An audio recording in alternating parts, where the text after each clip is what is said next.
Boa noite a todos. Tá todo mundo com frio? Tá frio, né, gente? Mas vamos esquentar. Vamos falar de coisa boa. Vamos falar de luz. Vamos falar de calor humano. E a gente esquenta o ambiente. Como sempre, todo o trabalho que a gente inicia na casa, a gente inicia com uma oração. E antes de fazer a oração, queria lembrar vocês todos da importância da oração. Porque muitas vezes nos encontramos até com pessoas, com amigos, com familiares, e a gente pergunta assim: você tem orado? Tenho. Eu rezo toda noite. Mas aí vem a segunda parte da pergunta. Como você reza? Como é que você está orando? Porque como tudo na vida, tudo que a gente faz, tudo, tem um jeito certo e melhor e um jeito menos certo e pior para fazer as coisas. E a oração não fica de fora desse critério. Quando a gente ora do fundo do coração, de alma, quando a gente se recolhe, como diz aquela música do Gilberto Gil, se eu quiser falar com Deus, eu devo ficar a sós, eu devo me recolher. É isso. A oração é isso. Então, eu vou pedir a todos, nesse instante, que recolham-se. Voltem-se para dentro. Sintam o próprio coração. E vamos rogar a Jesus que esteja conosco essa noite. Que todos os seus trabalhadores incansáveis façam parte de todos os nossos projetos de vida daqui para frente. Que essa bênção, que essa luz que estamos recebendo neste momento possa nos auxiliar e fazer a diferença em nossas vidas. Que assim seja, graças a Deus. Está vendo como dá diferença? Está vendo como a gente, quando entra para dentro, a gente sente a diferença? É isso. Então, eu preciso lembrar a todos que nós estamos mudando o procedimento, então não vai ter mais ninguém interrompendo ali, chamando, número 12, número 3, não sei o quê. Vai aparecer aqui, ó. Apareceu. Tem buzininha também, não? Se for, tem daquelas buzinas de carro antigo? Não tem? Pode ser? Então vamos lá, né? Então, vocês fiquem atentos. Quando chamar o número, vai para lá, toma o passe, volta, porque nós temos bastante coisa para conversar. E eu vou abrir o livro de hoje na lição número 1. Problemas do Mundo, do livro Espírito da Verdade, por Espíritos Diversos, psicografado por Chico Xavier. Esse, por acaso, é do fantástico Adolfo Bezerra de Menezes Cavalcante. Já ouviram falar? Do médico dos pobres? Daquele que lutou pela abolição, daquele que foi político, cuidou de muita gente? É dele mesmo a lição. Problemas do mundo. O mundo está repleto de ouro. Ouro no solo, ouro no mar, ouro nos cofres. Mas o ouro não resolve o problema da miséria.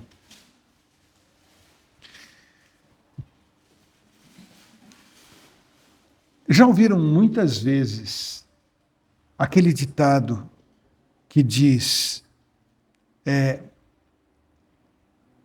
pode ter o dinheiro que for, mas continua triste, continua deprimido. É mais ou menos isso.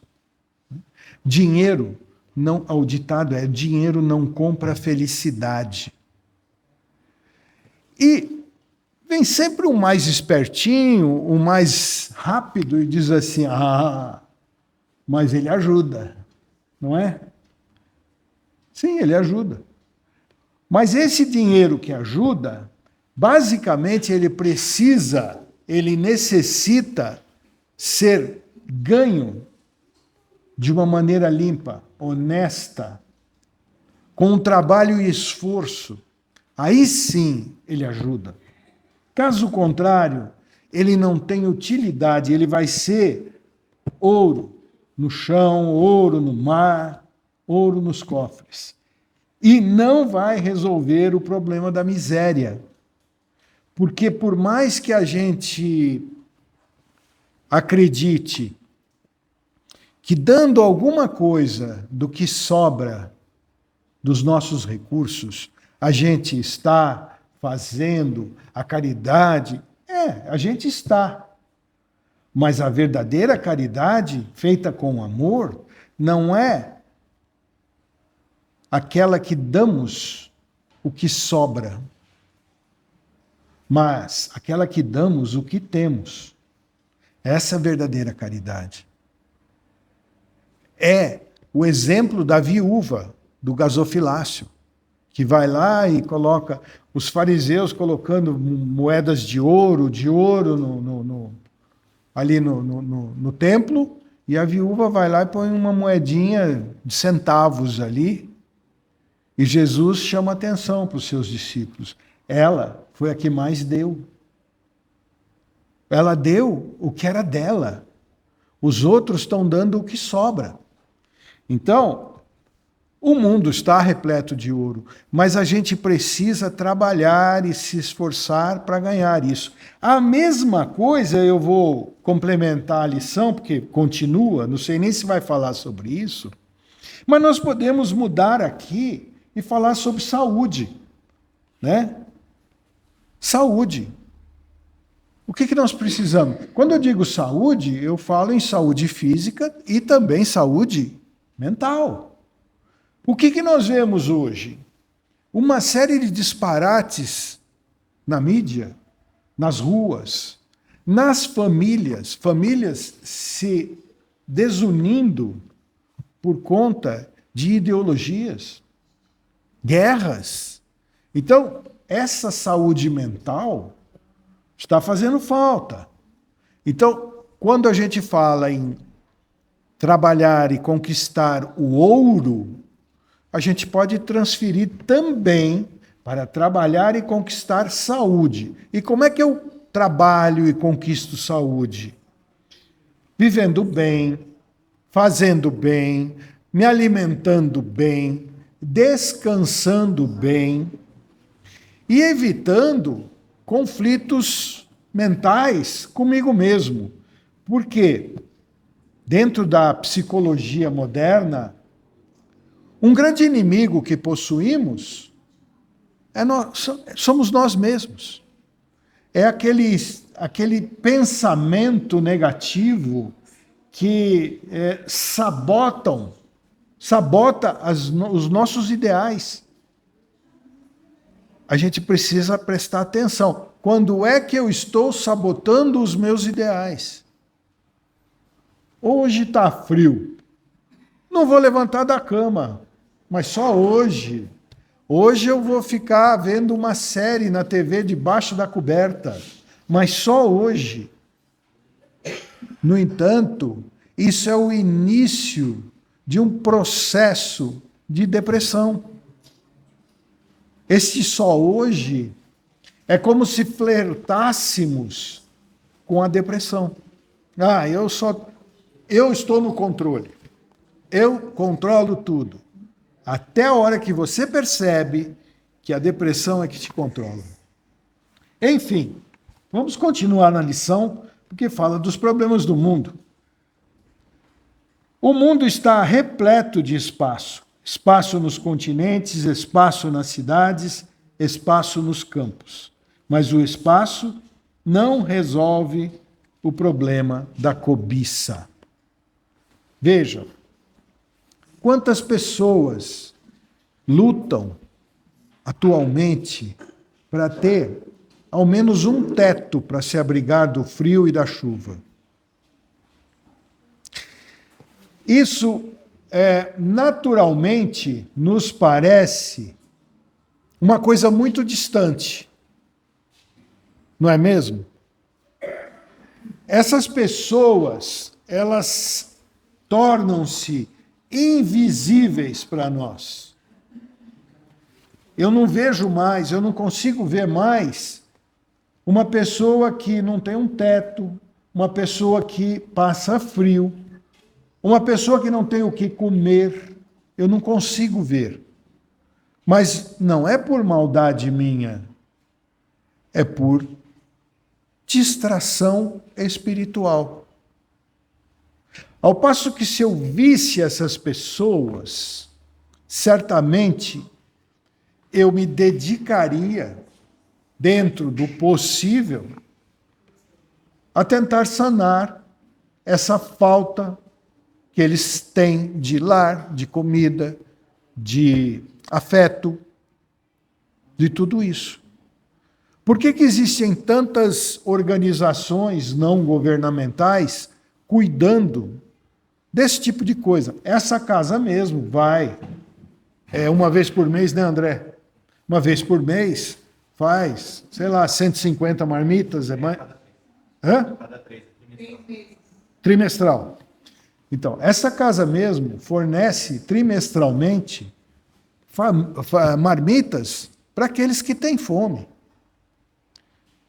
Isso é uma dedicação que basicamente não deve ser da casa, mas daqueles que vivem sob o teto dessa casa, daqueles que convivem sob o amor que nos abriga nesta casa.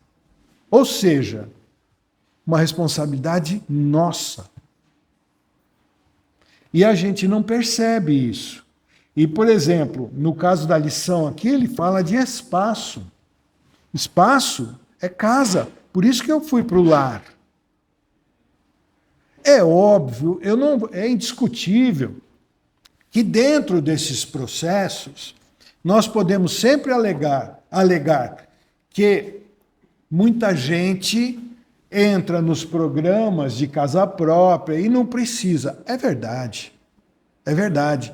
Mas o erro, preste atenção, o erro não merece castigo. Qualquer erro merece luz, precisa de luz, e não de castigo.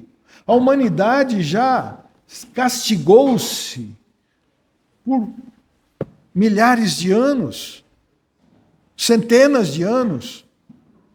E o que foi que o castigo resolveu? Nada. Pegue um exemplo de um filho.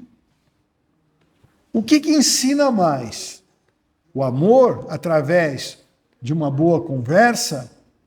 Ou meter uma vara de marmelo e meter nas costas do moleque?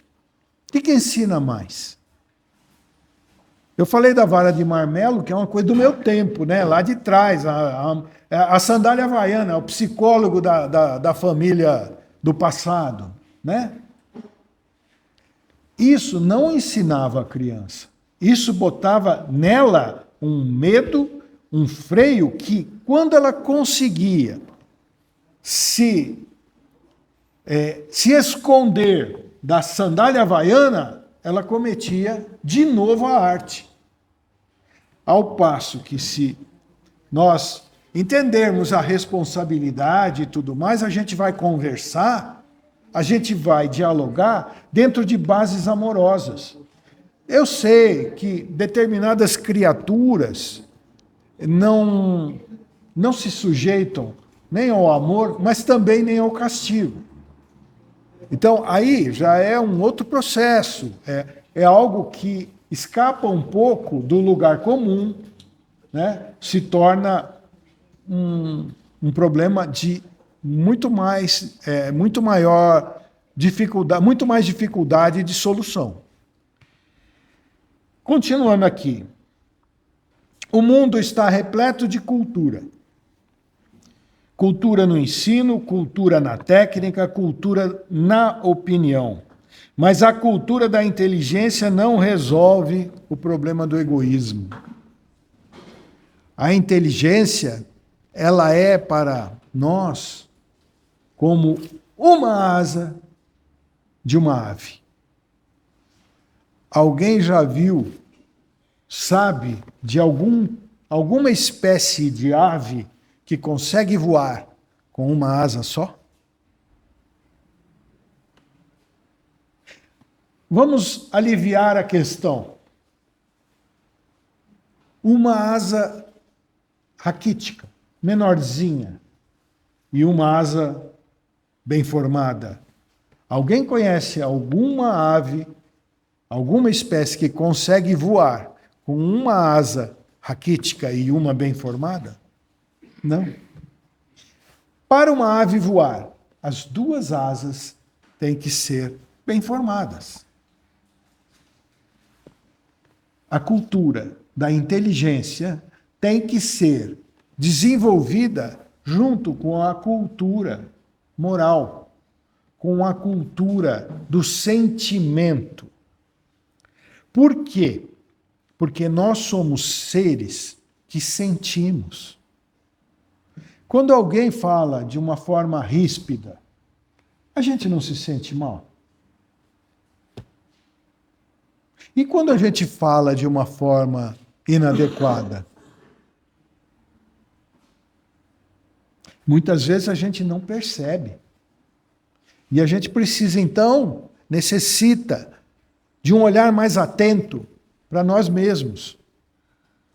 Para percebermos que, muitas vezes, estamos nos expressando de uma forma inadequada, com um irmão, com um próximo, com um conhecido ou com um desconhecido. Eu mesmo. A gente às vezes imagina, né? Não, o cara vai lá, faz palestra, dá passe, né? Faz entrevista. Ah, deve ser. É nada. É nada. Eu mesmo me pego muitas vezes cometendo esse tipo de atitude. Mas aí, graças a Deus, existe o pedido de perdão. O perdão, ele é um alívio de pesos. Né? Aquele que perdoa, aquele que pede o perdão, ambos se livram de mochilas de pedras que não precisam ser carregadas. Mas é muito importante que a gente, conhecendo a si mesmo, possa perceber quando é que estamos agindo fora do padrão. Porque assim, agir fora do padrão é algo que nós podemos tratar com sutileza. Ninguém aqui vai espancar alguém na rua. Ninguém aqui vai pegar uma carteira de alguém, bater a carteira, tirar o dinheiro. Não, não é. Mas quantas vezes a gente se expressa asperamente com alguém, a gente pensa que aquela pessoa não vale nada, que aquela pessoa vai dar o cano. Eu creio que quando a gente vai fazer negócio, a gente tem que analisar o próximo. Isso é um dever. E analisar o próximo não é julgar. O Júnior sabe bem dessa frase minha. Não é julgar. Porque o julgamento, ele precisa de um veredito. E como todo julgamento, o veredito é dado como? O juiz pega um martelo e faz assim, ó. Todo mundo fica quieto, esperando o quê? A sentença, culpado ou inocente. Isso é julgar. Agora, não, eu vou fazer um negócio. Eu convidei o Mauro para ser sócio numa padaria que nós vamos montar. Naturalmente, eu vou procurar saber se ele é honesto, se ele é trabalhador. E ele vai fazer a mesma coisa a meu respeito. E até aí está tudo certo. Nós vamos ser gentis, nós vamos ser honestos e vamos colocar tudo em pratos limpos. E isso é viver bem dentro da sociedade. O mundo está repleto de teorias. Tem teoria para todo lado. Ideologia, teoria. Uns acham que a Terra é plana. Outros acham que a medicina está errada. Outros acham que Deus escreve certo por linhas tortas. Né? Tem gente que acha, né? Por que haveria de Deus escrever alguma linha torta? Mas tem gente que acha. Então, o mundo está repleto de teorias. Teorias na ciência, teoria na filosofia, teoria nas religiões. Mas as teorias nunca vão resolver o problema que aflige o ser humano, que é o desespero, que é o desencontro, que é a desarmonia. Não adianta eu aplicar alguma teoria somente para ajudar um irmão que está desesperado. A teoria não vai ser suficiente. A teoria vai embasar, talvez, a minha atitude. Então, baseado na teoria de Cristo, né? Que, aliás, para muitos é uma teoria, mas para muitos já é uma prática, já é um hábito, a postura cristã. Mas, no entanto, a teoria somente ela vai dar início a algum processo de ajuda que nós podemos dar, que eu preciso dar. Quando eu tenho alguém que está nitidamente em sofrimento ao meu lado, o que eu devo fazer? A teoria me diz, ouça-o, ampare-o, aconselhe-o se for capaz. Não é isso? Mas isso só não ajuda. Eu preciso encontrar a palavra certa. Eu preciso da misericórdia. Vocês já ouviram vários sinônimos de misericórdia. E entre eles, o mais marcante, que fala-se sempre da misericórdia de Deus. Não é? E o que seria, então, a misericórdia? Misericórdia é a capacidade que todos nós temos de nos colocarmos no lugar do outro. Mas se colocar no lugar do outro é de corpo e alma. É ser capaz de sentir a intensidade e a qualidade da dor que o outro está sentindo. Aquele chicote que estrala nas costas do outro, a gente sente aqui. Porque com isso, o que eu consigo? Se eu for, através da minha proposta, de ajudar aquele que está sofrendo em desespero, o caminho vai estar mostrado. Eu vou estar de cara com o caminho para ajudá-lo. Só que nem todos nós conseguimos pensar assim o tempo todo. Porque a tribulação da vida, as dificuldades que enfrentamos, nos tira um pouco este foco este foco misericordioso, essa luz divina, que a gente consegue olhar o próximo e falar: hoje não está bom, né, irmã? Hoje o dia foi duro, não é mesmo? Foi pesado. Eu tive esse problema. E aí você entra, então, num processo quase que de simbiose com aquela pessoa. E aí você consegue resolver ou amenizar o problema do desespero do próximo. Tornando a teoria em prática, transformando a teoria em prática através da misericórdia. O mundo está repleto de organizações administrativas, organizações econômicas, organizações sociais. Mas as organizações não resolvem o problema do crime. E aí, eu acho que essa parte, hoje, numa cidade como São Paulo, cabe muito bem uma discussão. Eu vou aqui falar em discussão, porque, na verdade, o que eu estou propondo é uma discussão interna, cada um consigo mesmo. Cada um vai discutir consigo. Mas a questão do crime aqui, né? Então você tem organizações policiais. Não, agora acabou o crime. Mas mexeu aonde? Mexeu na casquinha da ferida.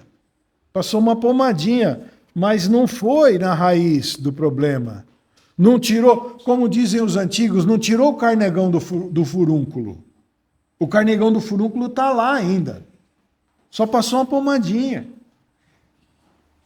E essa discussão interna que a gente pode promover é no sentido de encontrar ou ajudar a encontrar soluções para isso. Eu vejo demasiados jovens atirados de cabeça no crime. E aí vem aquela teoria, você vê como teoria não resolve nada. Do bandido morto é o bandido bom, né? Bandido bom é bandido morto. Isso não resolve absolutamente nada. Eu posso dizer isso a vocês por convicção, por misericórdia.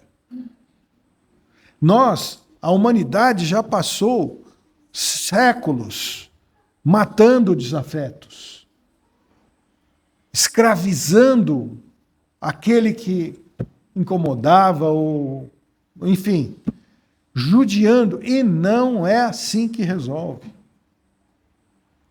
Mas tem alguns elementos que não têm solução. O que não tem solução, solucionado está. Deus saberá o que fazer com ele, não nós. Através de um julgamento simples de um ser humano incapaz de analisar o próximo. Ao julgarmos, nos tornamos igualzinho. É difícil, eu sei, mas é a única saída. Por isso que Cristo nos recomenda: não julguem. Não julguem. E assim é.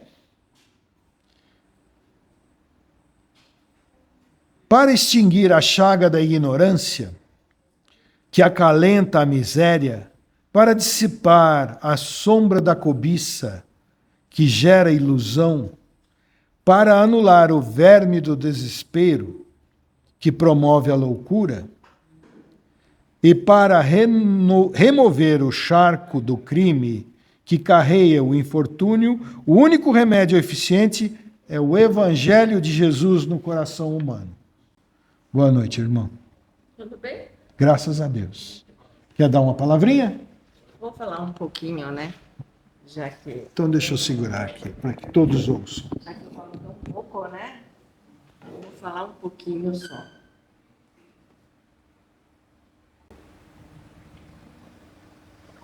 E hoje venho vos falar aqui da infelicidade íntima. Muitos aqui estão, sabemos, com aquela dor íntima, aquela infelicidade íntima. Queremos dizer que cada um de vós está sendo acolhido e amparado em suas dores mais intensas. Mas também queremos dizer que as lágrimas que tem aí dentro, elas devem ser expostas, elas devem ser derramadas para que o alívio e o bálsamo se faça presente. Carregarmos as nossas dores de forma a não deixar ela se mostrar, isto só faz mal. E por isso muitos vêm com dores físicas, por esse motivo. Mas é do frio, mas é de movimento que eu fiz, esforço que eu fiz. Sim, também é. Mas isso se origina principalmente de dores íntimas. Então, cuidem de vossas dores íntimas através das lágrimas derramadas que aliviam, que trazem um bálsamo para o espírito. É isso que eu quero vos dizer, porque muitos dizem que lágrimas, não posso derramar lágrimas, porque chora. Não pode chorar, faz mal. Não. As lágrimas são um bálsamo para o espírito. Então, fica aqui o meu recado de hoje, as minhas palavras. Todos nós, e isso me incluo, devemos e podemos derramar nossas lágrimas nas nossas dores, nos nossos momentos de aflição. Não tenham vergonha. Ao contrário, orgulhem-se, porque aquele que derrama lágrima, este é aquele que Jesus disse: bem-aventurados os aflitos, são estes. E já falei demais, né? Agora eu vou falar lá um pouquinho lá dentro. Deixa você aqui. Muito obrigado, irmão. E olha, gente, levando em conta as palavras que ele nos trouxe, vamos lembrar que a lágrima, ela pode ser um colírio para os olhos da alma. Ela lava os olhos da alma. Ela é a capacidade que nós temos de reconhecer a nós mesmos. As minhas fragilidades, a minha força, tudo isso, quando nós estamos em pranto, é porque estamos reconhecendo essa força interior que possuímos. E quando ele diz que não tenham vergonha de chorar, é uma verdade pura. Não tenham vergonha e não tenham receio de chorar. A lágrima limpa os olhos da alma. E aí, continuando a nossa lição, né? Porque aqui terminou uma parte aqui, dizendo que o único remédio eficiente para todos esses males é o Evangelho. E o Evangelho, o que é o Evangelho de Jesus? É um livro que está escrito, de vez em quando eu leio. O Evangelho de Jesus, a capacidade que está em nossos corações, todos nós, está inserido em nós. É a capacidade de colocar em prática todos esses ensinamentos, usando o quê? A misericórdia. E é muito interessante, se é esse o termo, é muito interessante a gente ser convidado a ser misericordioso no momento em que estamos sofrendo. Não é, de certa forma, até contraditório, mas é o único remédio. É o único remédio. É ser misericordioso. Se eu estou sofrendo, se eu não estou sofrendo, se eu estou bem ou se eu não estou bem, só há um remédio: amor. Amor misericordioso. Então ele diz assim: sejamos assim valorosos, estendendo a doutrina espírita que o desentranha da letra na construção da humanidade nova, irradiando a influência e a inspiração do Divino Mestre, pela emoção e pela ideia, pela diretriz e pela conduta, pela palavra e pelo exemplo, parafraseando o conceito inovidável de Allan Kardec em torno da caridade. Proclamemos aos problemas do mundo: fora do Cristo não há solução. Olha que frase que o Bezerra encerra essa lição. Fora do Cristo não há solução. Solução para quê, gente? Para os problemas que eu vivo, para os problemas que o mundo vive. E o que é fora do Cristo? Eu sou cristão, eu não estou fora do Cristo. Não, não está. Mas o Cristo está em você? É essa a jogada. É essa a pergunta. Eu não estou fora do Cristo, eu sou cristão. Mas a pergunta é outra: o Cristo está em você? Porque ele não entra em nós se nós não permitirmos. Se nós não abrirmos as portas do coração, ele não vai entrar. E assim a gente encerra esta lição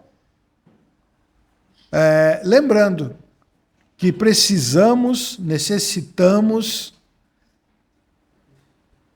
abrir as portas do nosso coração para recebermos Jesus. Qualquer outro avatar da humanidade é um caminho. Mas a grande luz que por esse planeta passou é Jesus. Foi aquele que conseguiu demarcar o mundo entre antes e depois dele. Olha a importância deste homem. E muitas vezes nós confundimos, por nossa formação católica, que eu acredito que muitos de nós vêm da Igreja Católica, e nós confundimos Jesus com Deus. Isso faz com que fique muito mais difícil abrir as portas para Jesus. A gente endeusou Jesus e humanizou a Deus. Nós trouxemos Deus à imagem e semelhança do ser humano, humanizando-o e elevando Jesus à categoria de Deus. Fazendo então essa confusão, nos afastamos da prática dos exemplos que Jesus deixou. É muito interessante a gente, porque, por exemplo, você conversa com um católico, Jesus é Deus? Ele vai dizer, é Deus na terra. Ora, Se o próprio Jesus se refere ao meu Pai que está no céu, como é que ele pode ser o Pai que está na terra? Então, quando a gente consegue entender essa diferença, veja, quando a gente humaniza a Deus, a gente se baseia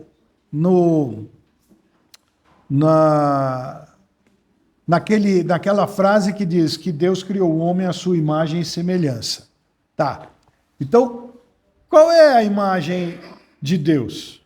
É um velhinho que fica na nuvem tocando harpa lá, lira, jogando raio em alguém que comete pecados?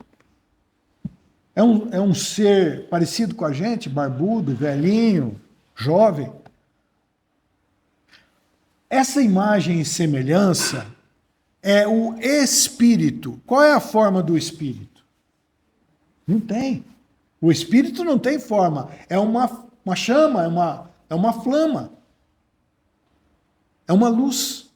Espírito. Deus é uma luz. Essa é a imagem e semelhança do Criador com a criatura. Jesus é criatura de Deus como qualquer um de nós, só que muito mais velho. É o irmão mais velho, mais experiente. Já passou por muitas e muitas experiências. E aqui esteve, porque é o responsável por esse planeta, tem responsabilidades e veio para nos dar exemplo.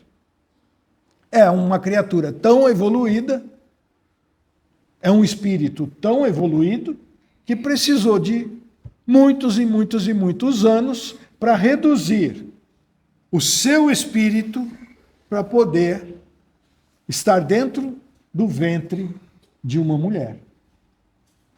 Caso contrário, não daria certo. Tamanha a luz e o potencial do Espírito de Jesus.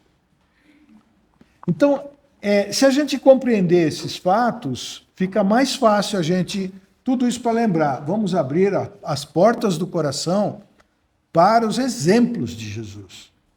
Porque fica mais fácil eu, usando como exemplo de vida, de atitudes, eu usar alguém que, de certa forma, eu falo, não, é igual a mim. Não é Deus. Porque sendo Deus eu não consigo, não chego lá. Eu já desisto. Não, ele é um irmão como qualquer outro, só que é um irmão mais velho. Ele deu um exemplo e eu vou conseguir seguir esse exemplo. Eu não vou distorcer isso, eu vou em frente. Então, a recomendação sempre é: fora do Cristo não há solução. Eu achei bárbara essa frase. E eu não conhecia essa frase. Porque a gente sempre tem, fora da caridade não há salvação, né? Aí é uma frase que vem da igreja ainda, da Igreja Católica, que dizia, fora da igreja não há salvação. Kardec vem e transforma, não Kardec, os espíritos, transformam essa frase e põe, fora da caridade não há salvação. E agora vem Bezerra e diz assim, fora do Cristo não há solução. É bárbaro isso. E, gente, então esses problemas do mundo, todos nós já sabemos, decore e salteado, e vamos, a partir de agora, assumir a nossa parte na solução desses problemas. Né? Mesmo em detrimento de nós mesmos. Esse é o grande detalhe. Porque muita gente vai pensar e analisar e avaliar e dizer assim, eu já tenho muito problema para te ajudar, para resolver o seu problema. Se vira. Não é? Não acontece? Não tem isso? Pois é, chegou a hora da gente pensar assim, eu já tenho um monte de problema. Estou lotado de problema. O que é mais um problema? Já tem um monte, mais um. Venha. Entende o que eu quero dizer? Com isso, eu tenho certeza que a gente está convidando Cristo para entrar no nosso coração. E eu tenho certeza que aquele monte de problema que a gente tinha, já passaram uma régua ali, ó, já caiu um monte fora. Resolveu um monte. Sabe, é mais ou menos aquela... Você chega em casa no prédio, apertado para ir ao banheiro.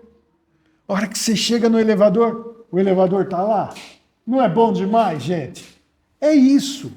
Quando a gente resolve assumir essa postura, o elevador sempre vai estar na hora que a gente chama. Os nossos problemas começam a ser resolvidos naturalmente.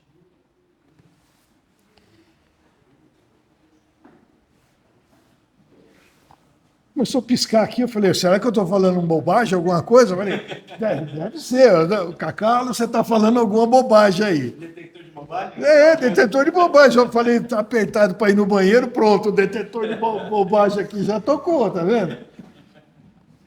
Vamos pegar outra lição aqui para a gente continuar. Alguém tem alguma coisa a dizer disso tudo que a gente falou até agora? Olha, a gente falou quanto tempo aí, André? Meia hora? 40 minutos? 48. 48 minutos. Olha como a gente falou, hein? A gente não, né? Eu. Vocês só escutaram. Coitado do ouvido de vocês todos. Só escutaram, né? Mas é bom também. Alguém tem alguma coisa a dizer? Algum complemento? Posso continuar? Porque agora eu vou pegar uma outra lição. Que a nossa obrigação aqui agora é aprender. E não se esqueçam que a obrigação é minha também de aprender, viu? Eu sou o primeiro. Quando eu leio aqui uma lição, eu sou o primeiro que aprende. É a lição 27 do mesmo livro. Carta a meu filho. Vamos ver qual foi o espírito que trouxe essa mensagem? Uia, é grande, hein? Tem uma letra J só. A lição número 27. Tem um J. Não tem uma identificação. Vamos ver o que ela traz para a gente? É o capítulo 14, item 9 do Evangelho. Meu filho, dito esta carta para você, para que você saiba que ainda estou vivo. É uma psicografia. Bom, todas as lições aqui são. Quando você me estendeu a taça envenenada e me liquidou a existência, não pensávamos nisso. Nem você, nem eu. A ideia da morte vagueava longe de mim porque esperava de suas mãos apenas o remédio anestesiante para a minha enxaqueca. Entendi tudo, porém, quando você, transtornado, cerrou subitamente a porta e exclamou com frieza: morre, velho. As convulsões que me tomavam de improviso traumatizavam minha cabeça. Era como se afiada navalha me cortasse as vísceras num braseiro de dor. Pude ainda, no entanto, reunir-me às forças em suprema ansiedade e contemplar você diante dos meus olhos. Suas palavras ressoavam-me nos ouvidos: morre, velho. Era tudo o que você, alterado e irreconhecível, tinha agora a dizer. Entretanto, o amor em minha alma era o mesmo. Olha o amor, olha o amor. Tornei a noite recuada quando afaguei pela primeira vez. Sua mãezinha dormia extenuada.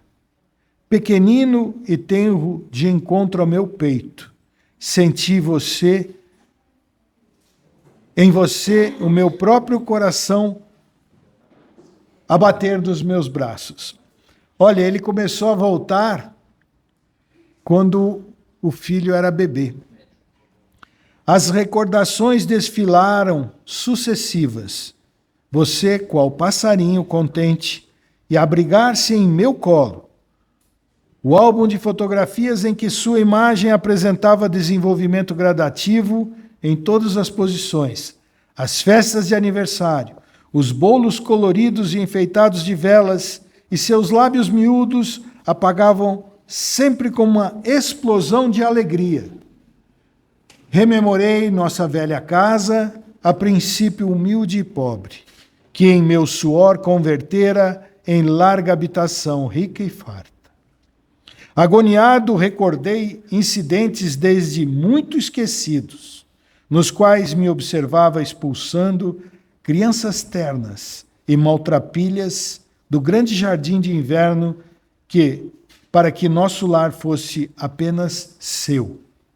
Reencontrei-me trabalhando qual suarento animal para que as facilidades do mundo nos atendessem às ilusões e os caprichos. Em todos os quadros, a se me reavivarem na lembrança, era você o grande soberano do nosso pequenino mundo. O passado continuou a desdobrar-se dentro de mim, revisei nossa luta para que os livros lhe modificassem a mente, o baldado esforço para que a mocidade se lhe erigisse em alicerce sobre o futuro. De volta às antigas preocupações que me assaltavam, anotei-lhe de novo as extravagâncias contínuas, os aperitivos, os bailes, os prazeres, as companhias desaconselháveis, a rebeldia constante e o carro de luxo com que o presenteei num momento infeliz. Filho do meu coração, tudo isso eu revi. Dera-lhe todo o dinheiro que conseguia juntar, mas você desejava o resto. Nas vascas da morte viu, ainda, mãos ansiosas, arrebatando-me o chaveiro para surrupiar as últimas joias da sua mãe. Vi perfeitamente quando você espalmou o dinheiro que se mantinha fora da nossa conta bancária, porque não podia odiá-lo. Orei, talvez com fervor e sinceridade pela primeira vez, rogando a Deus que nos abençoasse e compreendesse tardiamente que a verdadeira felicidade dos nossos filhos reside antes de tudo no trabalho e na educação que venhamos a lhes dar. Não dito esta carta para acusá-lo, nem de leve me passou pelo pensamento o propósito de anunciar-lhe o nome. Você continua sangue do meu sangue, coração do meu coração. Muitas vezes ouvi dizer que há filhos criminosos, mas entendo hoje que na maioria das circunstâncias há junto deles pais delinquentes, por acreditarem muito mais na força do cofre que na riqueza do espírito, afogando-os desde cedo na sombra da preguiça e do vício da ingratidão. Não venho falar assim unicamente a você, porque seu erro é o meu erro igualmente. Falo também a outros pais, companheiros meus de esperança, para que se precatem contra o demônio do ouro desnecessário, porque todo ouro desnecessário, quando não busca o conselho da caridade, é tentação à loucura. Há quem diga que somente as mães sabem amar, e realmente, o regaço materno é uma bênção do paraíso. Entretanto, meu filho, os pais também amam, e por amar imensamente a você, dirijo-lhe a presente mensagem, afirmando-lhe estar em prece, para que a nossa falta encontre socorro e tolerância nos tribunais da divina justiça, aos quais rogo me concedam algum dia a felicidade de tê-lo novamente ao meu lado, por retrato vivo do meu carinho. Então, nós dois juntos, de passo acertado no trabalho e no bem, aprenderemos, enfim, como servir ao mundo servindo a Deus. Nossa, que lição! Que lição incrível! Vamos pensar o quanto, ao criarmos os nossos filhos, nos baseamos no ouro desnecessário, na cultura desnecessária, nos processos educativos desnecessários. O quanto nós podemos estar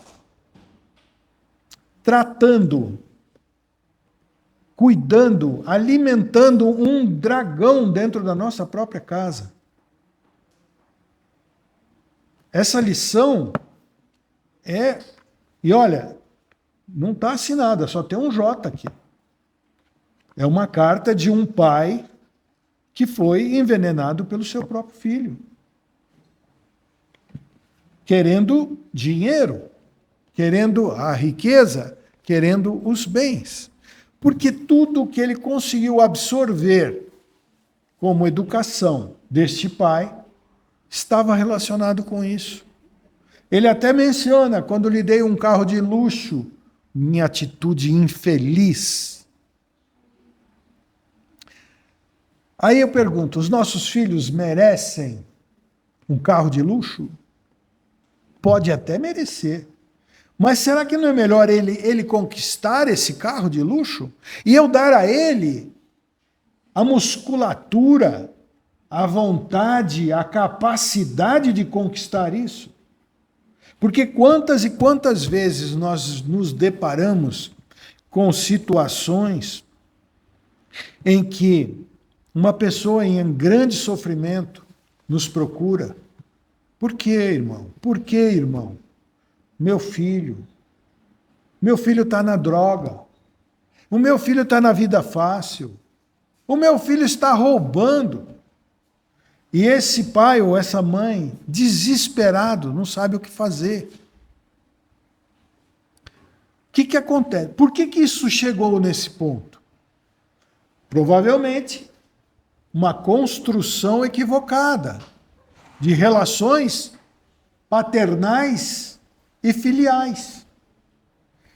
Porque, de acordo com as ideias espíritas sobre reencarnação, os nossos maiores adversários quase sempre estão na nossa família. Porque são oportunidades que temos de reajustes. E assim, a grandeza e a perfeição de Deus é tão incrível que, se a gente observar, se a gente pudesse ter esta leitura linear das vidas de várias encarnações de dois seres, nós íamos perceber com muita frequência que o ser A matou, ou aviltou, ou esfolou, ou acabou com o ser B numa encarnação. Morreram. Esse aqui está em dívida com esse aqui. Tem uma dívida. Volta. São irmãos, ou são parentes, ou vão ser conhecidos, ou vão se casar. Aí, esse ser B desconta tudo inconscientemente, lógico, desconta tudo no ser A. Acaba com ele, trai, faz o diabo. Vão lá para o plano espiritual, esses dois aqui não tem jeito de se ajeitar, né? Quando esse aqui destrói esse aqui, aí volta esse aqui, dá um jeito nesse. E assim vai, e assim vai.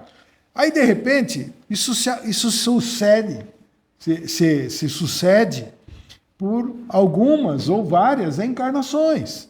Vem como amigo, vem como marido e mulher, vem como primo, conhecido, até que a providência divina dá um jeito nisso. Você vai vir como mãe e filho, ou pai e filho.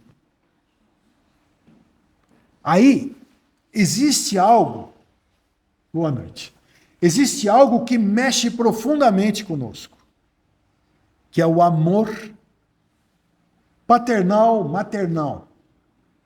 Esse amor, então, ele vai ser capaz de remover a ferrugem, dar o polimento e uma nova pintura na relação entre esses dois espíritos, fazendo com que eles passem, então, a ter uma existência espiritual resolvida. Ou cada um vai para o seu lado, ou juntos vão constituir famílias, enfim. Só que mesmo assim, vindo como filho e pai, ou filho e mãe, ainda encontramos dificuldades. Que é o caso desta carta, dessa psicografia, onde o filho sarcasticamente diz: morre velho. Né? E é isso, a gente entendendo.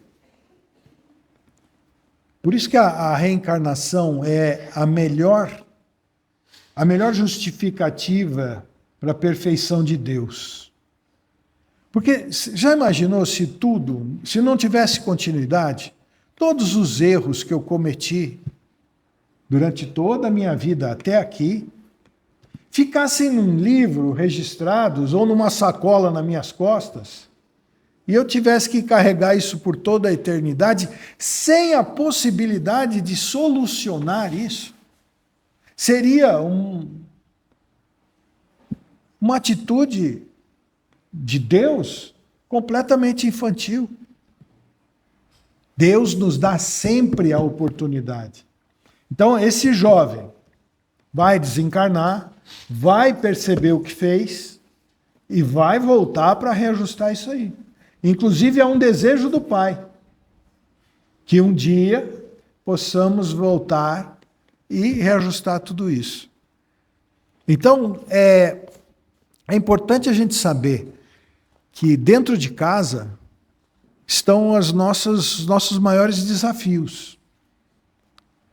Com os filhos, com um pai ou uma mãe, que, bem ou mal, sabe, eu posso ter tido aquele pai que nunca me convenceu, que nunca me deu o amor que eu queria ter recebido. Mas, quando eu perceber que ele deu o que ele podia dar, isso resolve tudo. Senão eu vou levar isso para frente e vai virar uma rotina de eu bato daqui, recebo de lá e devolvo. É um jogo de tênis que não acaba nunca, ficar rebatendo a bolinha. Nós vamos ficar rebatendo bolinha. E essa carta realmente foi uma coisa bem profunda, não é mesmo? Eu vou ler uma outra lição aqui para a gente, que espero que seja mais tranquilinha. Não é mesmo? Porque essa foi para mexer com os... lá dentro, né? A lição é a número 74.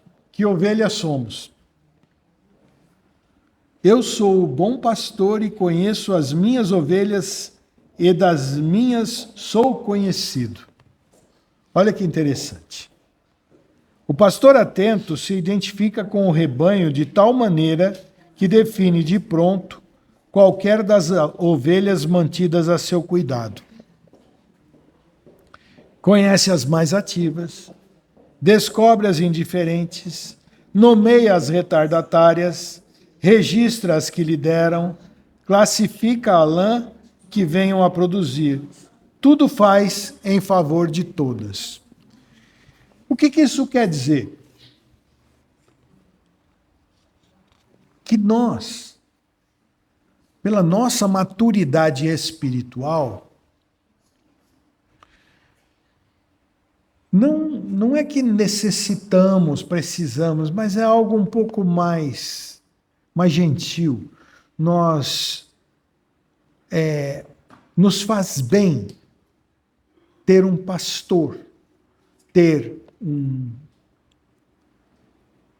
um exemplo, ter como eu posso dizer, um guia, que é Jesus, Já imaginou se cada um aqui, pensando a seu modo, agisse de acordo com a sua própria vontade, sem levar em conta aquele que está ao seu lado?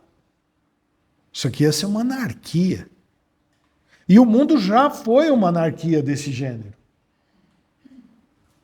E é a tal história.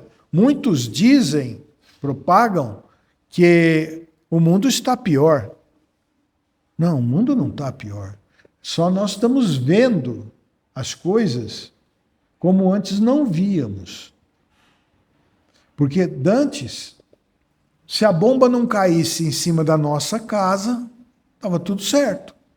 Agora, nos incomodem muito as bombas que estão caindo em Gaza, que estão caindo em Kiev, na Ucrânia. Nos incomodam. Então, o mundo, ele está melhorando e cada um de nós está melhorando. Por quê? Porque estamos definindo um guia e modelo.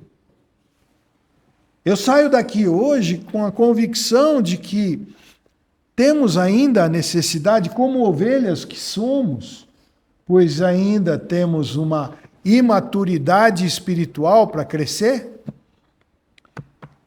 cada vez mais precisamos de um guia e modelo. E é interessante, né, que Jesus, ele foi tanto guia quanto modelo.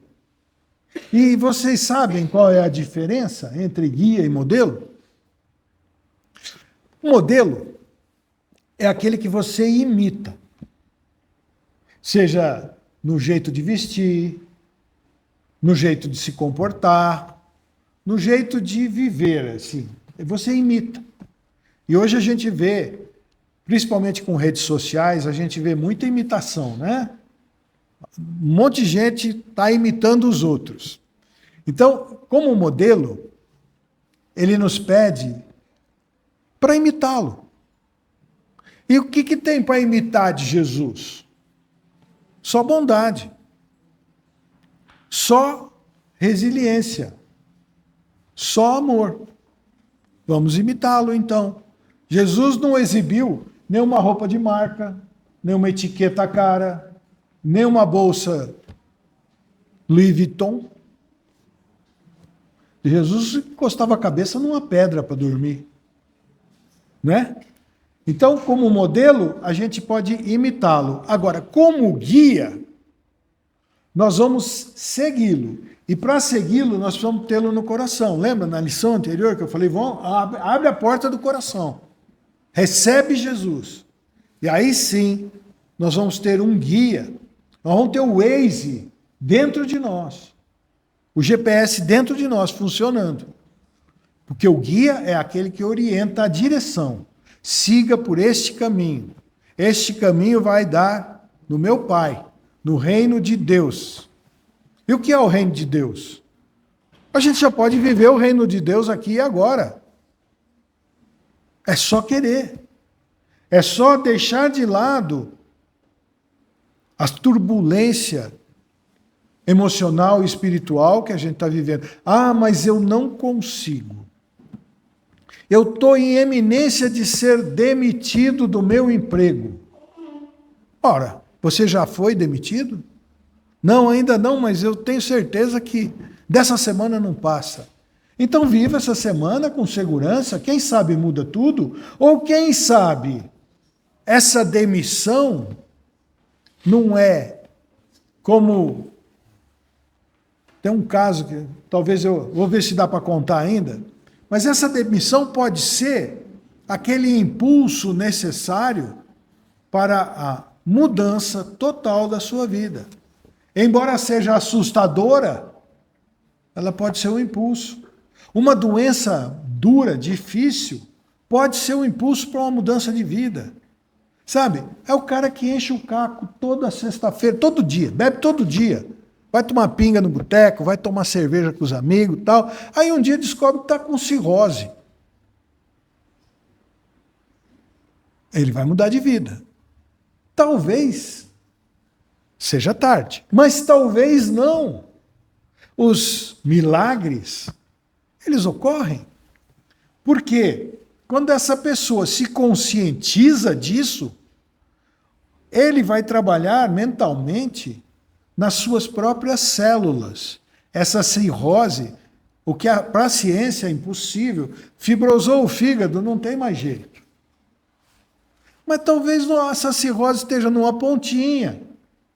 E ele, internamente, adotando esse pensamento, ele vai mexer nas próprias células do corpo dele.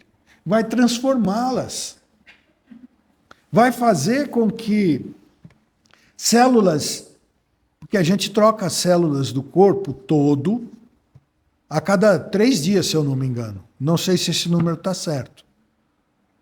Só que se a gente está com a célula doente, se a gente está ruim dos miolos, que célula que vai nascer, surgir nessa troca? Uma célula doente. Como é que Jesus curava? Ele cuspia na mão, pegava a terra, fazia um barrinho, passava nos olhos do cara e o cara enxergava. Aonde que ele mexia? Ele era oculista? Ele tinha algum colírio mágico? Não. Ele mexia com as células, era quântico o processo. Tudo bem, não vamos nos comparar a Jesus, mas nós podemos sim nos curar. Uma doença rara pode ser o pontapé inicial para uma nova vida. Doença rara não, uma doença grave, perdão. Pode ser o pontapé inicial para uma nova vida, através da mudança de comportamento, através da conscientização do que precisamos ser, do que precisamos fazer. Eu falei que eu ia falar de uma historinha, né? Tinha um mestre que tinha lá os seus discípulos. Tinha lá meia dúzia de discípulos. E eles estavam andando pelo campo e o mestre ensinando a filosofia, ensinando a moral para os seus discípulos. E eles vão andando, dão num sítiozinho muito simples. Um lugar bem pobrezinho, bem simples, com uma casinha bem, quase que caindo nos pedaços. E eles precisam se abrigar, porque a noite chegou, eles precisavam de um lugar para dormir. E eles, então, batem a porta e pedem abrigo ao sitiante. E o sitiante, então, recebe aquela turma, tudo muito simples, mas ele consegue dar um copo de leite, um naco de pão para cada um, eles conseguem se alimentar, de certa forma, ali, e conseguiram passar a noite. No outro dia, o mestre, conversando com o dono da propriedade, ali, o sitiante, falou: escuta, estou vendo que você está numa dificuldade, você está numa draga danada, né? O que você faz para viver? Qual que é a produtividade desse sítio? O que ele produz? Ah, aqui tá, é muito ruim, não tem muita coisa não. A gente planta ali uma mandioquinha, ali uma mandioca, um milhozinho ali e tal. E quando eu colho, eu vou até a cidade e troco por coisas que eu não tenho aqui. Eu troco por óleo, por sal, né? Ah, só isso. A gente vai levando a vida assim. E o que mais? Ele fala: eu tenho uma vaquinha aí, que a minha mulher tira, a gente tira leite, foi o leite que vocês tomaram, e fazemos uns queijos também. Aí a minha mulher vai na cidade e vende o queijo, e a gente vai vivendo. Você tem uma vaca? Tenho uma vaquinha. Foi o que Deus deu, né? Deus me deu uma vaquinha, a gente conserva ela. Tá bom. Então, amanheceu o dia, lá, tal, tomaram um cafezinho e vamos embora. Ao saírem, o mestre está com os discípulos andando pelo campo e vê a vaquinha do sitiante na beira de um precipício. Estava ali pastando. Aí ele chama um dos discípulos e diz assim: vá até aquela vaca e empurre-a precipício abaixo. Aí o discípulo diz assim: mas mestre, é a única fonte de renda do faço o que eu estou mandando. E ele ainda novato, ele vai lá, a vaca era mansa, e ele empurra a vaca cai no precipício e morre. E eles vão embora.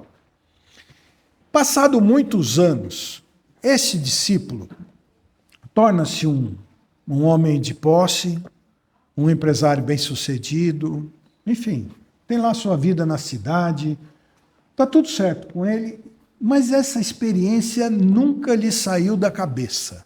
Nunca. Pois bem, um dia ele falou, eu vou voltar naquele lugar e eu quero ver o que aconteceu com aquela família. Aí ele volta e chega naquele lugar e, ao invés de ver uma porteira toda torta, caída, uma casinha toda desbiliguida, ele vê um portal muito bonito, uma casa de sede de fazenda, linda, com 2 caminhonetes do último modelo. Aí ele pensa assim, eu acabei com aquela família, o cara deve ter morrido de fome, vendeu a propriedade, eu vou embora, todo arrependido. Aí ele fala, não, deixa eu ver, quem que está morando aí? Aí ele volta e bate na porta e atende um homem que ele pareceu conhecido. Aí ele vira para o cara e fala, escuta, aqui há muitos anos atrás morava um sitiante, assim, assado, que tinha algumas coisinhas, produzia. O senhor conheceu ele? Sim, claro. Ai, o que aconteceu com ele? Não aconteceu nada. Ele sou eu. O senhor? Sim. O que aconteceu? Tornei-me dono disso aqui, né? Tornei-me dono, não, já era dono, mas isso aqui prosperou e é isso. Mas o que aconteceu? Ele falou, não, olha, a verdade é assim, nós produzíamos lá uma pouquinha coisa para trocar por víveres na cidade, mas eu tinha uma vaquinha que me dava leite que eu fazia queijo. Um dia essa vaquinha caiu do precipício e morreu, Deus tirou a vaquinha da nossa vida. E aí, eu falei, e agora? O que eu faço para cuidar dos meus filhos? Comecei a plantar mais milho, mais mandioca, a produzir, a vender na cidade, fui crescendo, a prosperidade chegou, bateu a porta, os meus filhos hoje são formados, todos em curso superior, e foi isso que aconteceu. Aquele desastre que parecia ter acontecido, porque a vaquinha morreu, tornou-se o impulso que aquele homem precisava. Porque ele estava no piloto automático, ele estava no modo automático. Eu planto a mandioca, eu colho, vou lá, troco pelo sal. Eu planto o milho, eu colho, eu troco pelo óleo. E isso ficava se repetindo. A minha mulher faz os queijinhos, a gente troca por um dinheirinho lá para comprar isso, aquilo outro. Comprar uma roupa. E assim ia. Quando essa vaca... E você vê, o mestre, como enxergou longe, né? O discípulo falou, não posso fazer isso, vai ser um crime. O mestre falou, faça o que eu estou mandando. Então, muitas vezes, aquele momento em que parece que a nossa vida bateu no muro, chegou, não tem mais como passar, tem. Tem sim. Vamos que dá. Por sua vez, as ovelhas, pouco a pouco, percebem, dentro da limitação que as caracteriza, o modo de ser do pastor que as dirige. Olha o que nós estamos falando aqui até agora. A gente vai percebendo o modo de ser de Jesus. Jesus não é mais aquela figura que fica na parede, pregado numa cruz. Não deve ser. Vamos tirar Jesus da parede, vamos botar no coração. Habituam-se aos lugares que são prediletos, respeitam os sinais, acatam as ordens, recolhem o poder diretivo sem confundir a presença. Na imagem temos a divina missão do Cristo para conosco. Está aí. Essa é a divina missão de Jesus Cristo para conosco. Nos orientar, ser para nós guia e modelo. O pastor compassivo conhece cada uma das ovelhas do redil humano, tudo fazendo para guiá-las ao campo da luz celeste. Incentiva as indiferentes. Nós podemos fazer isso, mesmo estando em dificuldades emocionais. Vamos incentivar aqueles que estão indiferentes. Indiferentes a quê? Indiferentes ao bem. Indiferentes à evolução, ao crescimento espiritual. Acalma os impetuosos. Segura seus cavalos aí, meu. Breca essa carroça. Você não está vendo que você vai capotar ali embaixo? Fortalece os mais fracos. A gente pode dar um ombro. Com certeza. Vamos ajudar o que está cambaleando. Apoia os mais responsáveis. Estou vendo que esse aqui tem responsabilidade. Vamos apoiar. Sopesa o valor de todos segundo as peculiaridades e tendências de cada um. E de igual modo, as ovelhas do rebanho terrestre gradativamente vêm a conhecer e sentir a existência abençoada do bom pastor. Vamos reconhecer e principalmente sentir a existência abençoada de Jesus. Entendem-lhe os ensinamentos e as admoestações. Porque a gente fica injuriado quando alguém dá uma chamada na gente, né?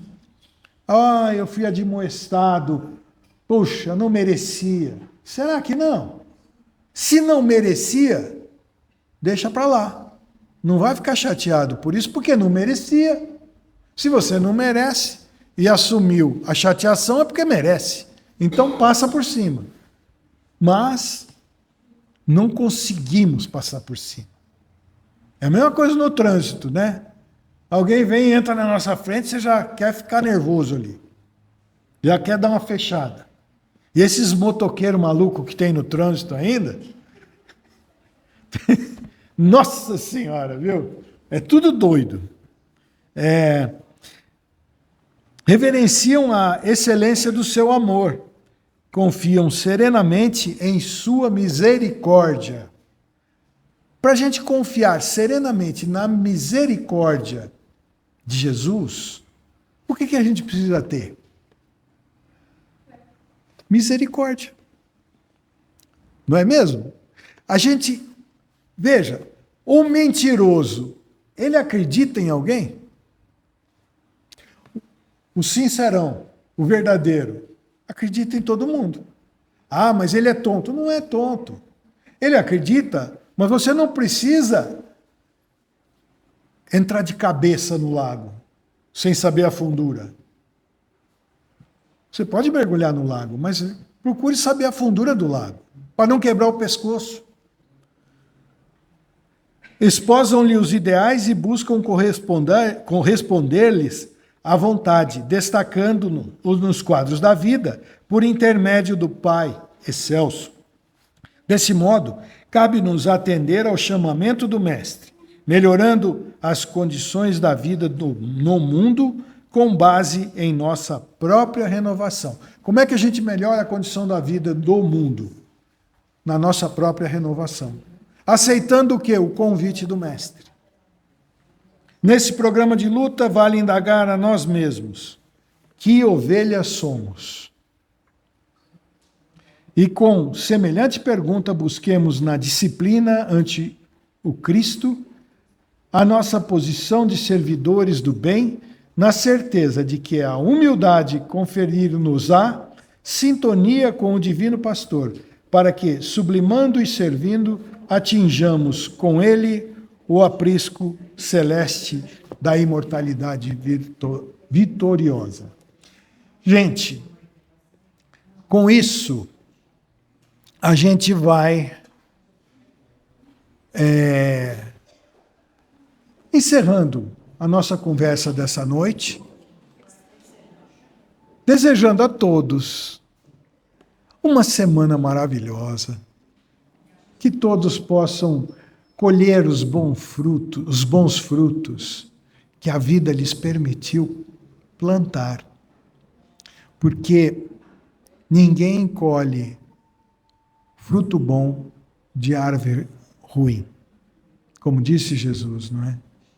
Então eu desejo a todos que aceitem Jesus no coração.